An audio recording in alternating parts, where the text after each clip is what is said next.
Halo, Assalamualaikum warahmatullahi wabarakatuh. Kembali lagi di channel Blablogvlog. Terima kasih sobat sudah hadir di video ini. Bagaimana kabar sobat semua? Semoga sobat selalu sehat, selalu dalam lindungan Allah, serta diberikan rezeki yang berkah berlimpah. Amin ya Allah ya Rabbal Alamin. Oke, di video kali ini kita akan mengulas videonya Mahfud MD yang menyatakan bahwa pilkada yang dikulir menjadi dipilih oleh DPRD, setuju atau tidaknya, yang mesti harus dievaluasi, harus dikeluarkan data dan fakta. Kenapa harus langsung, kenapa tetap harus langsung, atau dipindah lagi ke DPRD.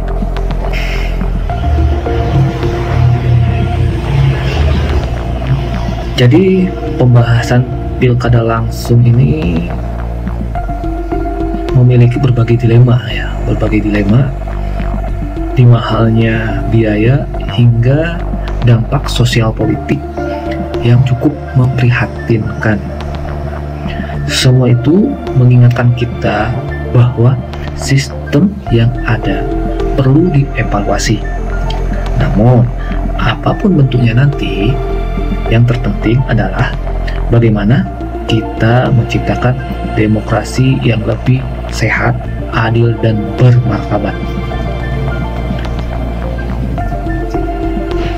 Jadi, di video ini semoga bukan hanya sebatas nonton, tetapi menjadi solusi untuk sudut pandang kita yang tetap kritis, tapi juga harus bijak dalam menyikapi perbedaan. Yuk kita tonton apa pesan dari Pak Mahfud MD tentang evaluasi pilkada tersebut. Yuk kita tonton. Hanya itu yang dikatakan, itu tertulis di semua pemberitaan. Saya tidak mengatakan setuju pemilihan langsung, meskipun alasan untuk setuju itu nanti bisa kita uraikan, bisa gitu. Saya mengatakan evaluasi. Kalau pilihannya harus kembali ke pilihan lewat DPRD, mari kita bahas. Itulah yang saya sebut evaluasi. Karena apa? Ya karena sekarang ini memang harus dievaluasi. Pilkada itu berjalan sangat mahal dan jorok juga ya, biayanya mahal, lalu permainannya kotor gitu. Kadangkala enggak pakai etika, enggak pakai rasa malu, enggak pakai rasa takut, kan jorok sekali itu bagi situasi sosial politik kita. Itulah sebabnya perlu dievaluasi. Coba bayangkan, kan benar tuh Pak Prabowo ketika beralasan sekarang ini pemilihan untuk calon gubernur aja misalnya lebih dari 100 miliar harus dikeluarkan, bahkan ratusan miliar, ada yang T bahkan ya. Untuk pilbub, pilwali juga sama, puluhan miliar untuk dikeluarkan, sementara gajinya berapa. Itu kan berarti mahal. Dan di dalam hasil-hasil studi dan fakta yang ditemukan, kemudian itulah yang dinilai menimbulkan korupsi sangat banyak, ya kan? Karena hampir setiap mungkin adalah 1-2 dari 520 kepala daerah itu mungkin ada 1, 2, 3, 4, 5, taruhlah sampai 10 orang yang bersih gitu ya, tidak mengikatkan diri pada bantuan-bantuan orang untuk menang gitu. Tetapi banyak kan, berdasar ini saya mau bicara data saja yang dikemukakan oleh KPK dalam sebuah pengumuman yang disampaikan pada pilkada tahun 2020 itu kan dikatakan 84% pilkada itu dibiayai oleh Cukong, dengan akibat nanti sesudah terpilih akan memberi konsesi-konsesi kepada Cukong. Lalu ya joroknya yaitu kecurangan di mana-mana, perpecahan di tengah-tengah masyarakat, yang kadangkala pilkadanya udah selesai, perpecahannya sampai 5 tahun berikutnya belum selesai lagi. Dan perbuatan-perbuatan yang menurut saya agak memalukan kita sebagai bangsa. Nah, oleh sebab itu ini perlu dievaluasi. Apakah kesimpulannya harus kembali ke pemilihan lewat DPRD atau tidak? Itu nanti hasil evaluasi itu yang urusan lain ya, itu hasilnya nanti. Nah, meskipun sebenarnya saya mau bicara mundur lagi. Berdasar pengalaman masa lalu kan sudah pernah saya katakan, pemilihan kepala daerah itu menjadi proses eksperimen yang tidak pernah selesai. Di forum ini Pak Mahfud mengatakan itu, eksperimen panjang yang belum selesai. Ya, saya ulangi bahwa pada tahun 2012 sampai 2014 itu kesepakatan untuk pemilihan lewat DPRD itu sudah hampir bulat. Semua partai sudah setuju waktu itu. Semua partai, termasuk PDIP waktu itu. Malah yang paling ramai PDIP. Penjelasan program nawacitanya Presiden Jokowi periode pertama mengatakan bahwa demokrasi itu untuk DPRD tidak harus pemilihan langsung, kan gitu kan? Asal negara bisa hadir membangun keadilan dan tegaknya hukum. Karena pada waktu dirasakan kemahalan dan kejorokan seperti saya katakan tadi itu sudah parah sejak beberapa tahun sebelumnya. Kan pilkada langsung itu dimulai tahun 2006 ya. 2004 itu ada perubahan undang-undang, lalu pelaksanaan pertamanya 2006 itu sampai 2012 jorok. Pokoknya politik uang, kemudian uang mahar gitu ya. Orang mau calon misalnya, dulu kan idenya gini, saya mundur lagi biar kita mau mengevaluasi itu, belajar sejarahnya. Idenya ketika reformasi bergulir, lalu digagas agar kepala daerah itu, DPRD itu menjadi tulang punggung otonomi daerah. Untuk menjadi tulang punggung otonomi daerah itu, pertama dia yang memilih bupati dan wakil bupati, gubernur dan wakil gubernur, wali kota dan wakil wali kota di DPRD berdasar ranking suara terbanyak. Nah, itu membalik pelaksanaan di Orde Baru. Pokoknya daerah memilih 3, nanti yang menentukan pusat. Bisa yang nomor 3, bisa yang nomor 1. Dikondisikan dulu agar yang nomor 1 kan tidak pusat. Tapi kalau tetap kalah juga, itu yang dipilih yang kalah. Seperti yang dulu terjadi di Bengkulu dan sebagainya itu kan. Sudah menang masuk ke nomor 3. Nah, oleh sebab itu kemudian yang terjadi adalah penyalahgunaan DPRD, memecat kepala daerah gitu ya, memeras kepala daerah. Ini jelas memeras gitu. Kalau mau hari raya itu minta THR, kalau tidak nanti pertanggungjawabannya akan ditolak. Kalau pertanggungjawaban ditolak, itu lalu dipecat, dan itu sudah ada korbannya, Jeffrey itu di Riau ya pada waktu. Dan beberapa daerah diperas terus sehingga mahal sekali biayanya. Agar laporan tidak ditolak itu harus menyediakan uang. Untuk bisa terpilih bayar satu kursi semula hanya 50 juta, kemudian naik sampai miliaran satu kursi itu. Belum lagi membayar ke partai untuk bisa dicalonkan kan, karena ada di fraksi, lalu bisa dijual ke partai lain. Maka kita buat undang-undang baru, udah agar tidak pakai calo pilihan, kan tidak mungkin ada orang menyogok rakyat satu persatu sebanyak itu. Lalu diubahlah undang-undang, lahir undang-undang nomor 32 tahun 2004, langsung aja ke rakyat. Yang terjadi lebih gila. Sejak 2006 itu pemilihan itu politik uang luar biasa. Serangan fajar itu menjadi hal biasa yang di zaman Orde Baru dianggap penyakit yang sangat menjijikkan. Itu muncul serangan fajar di berbagai daerah. Bahkan rakyat itu nunggu-nunggu serangan fajar. Loh, ini serangan fajar kok belum datang gitu. Nunggu ada amplop. Nanti kalau ada amplop datang lagi berikutnya yang lebih besar, pindah lagi pilihannya, sehingga itu tidak mendidik masyarakat gitu.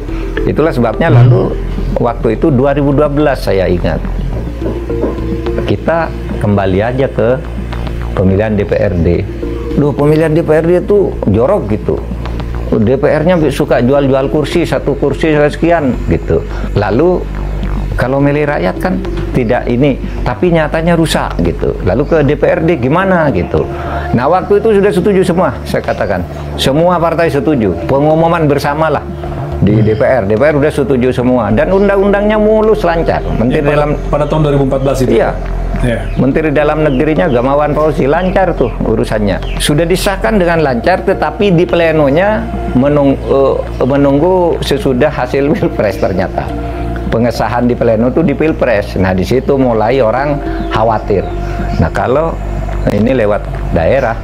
Kan partai koalisinya Pak Prabowo waktu itu, saya ikut di dalamnya, itu menguasai parlemen dari pusat sampai ke daerah, itu bisa habis tuh.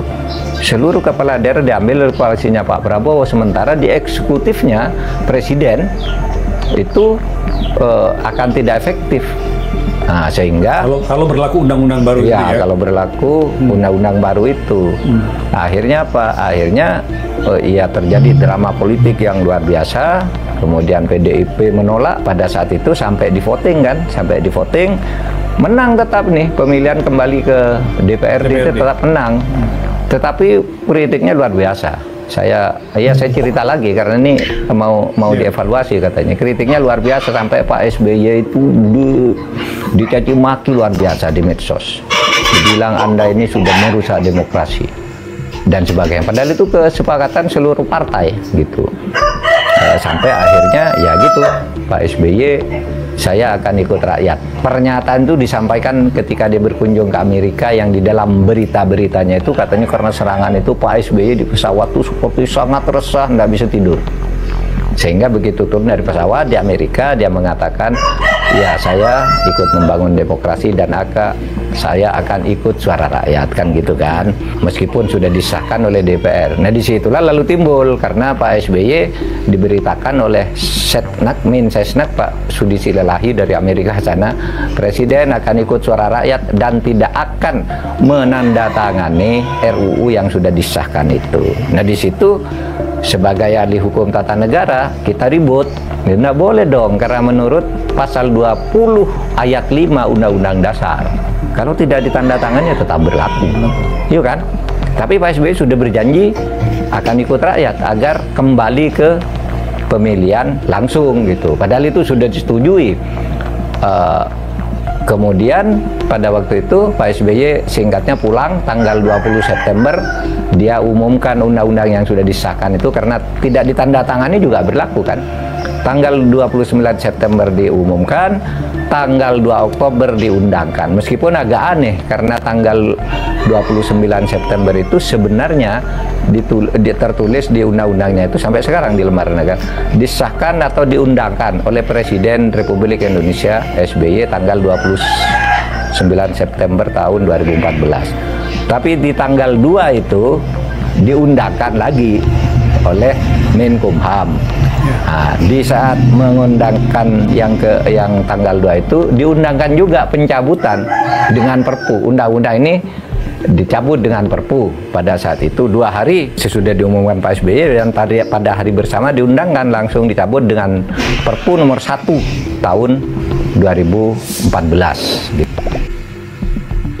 Nah, itu ternyata sobat ya, untuk wacana pemilihan pilkada di DPRD itu ternyata udah ada semenjak zaman SBY. Cuman dari sana pro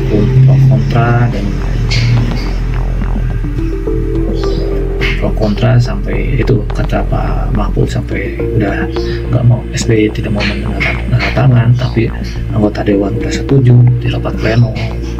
Akhirnya RUU itu disahkan jadi undang-undang, tapi beberapa hari kemudian SBY mengeluarkan Perpu untuk membatalkan RUU tersebut, pengesahan RUU tersebut. Jadi emang ya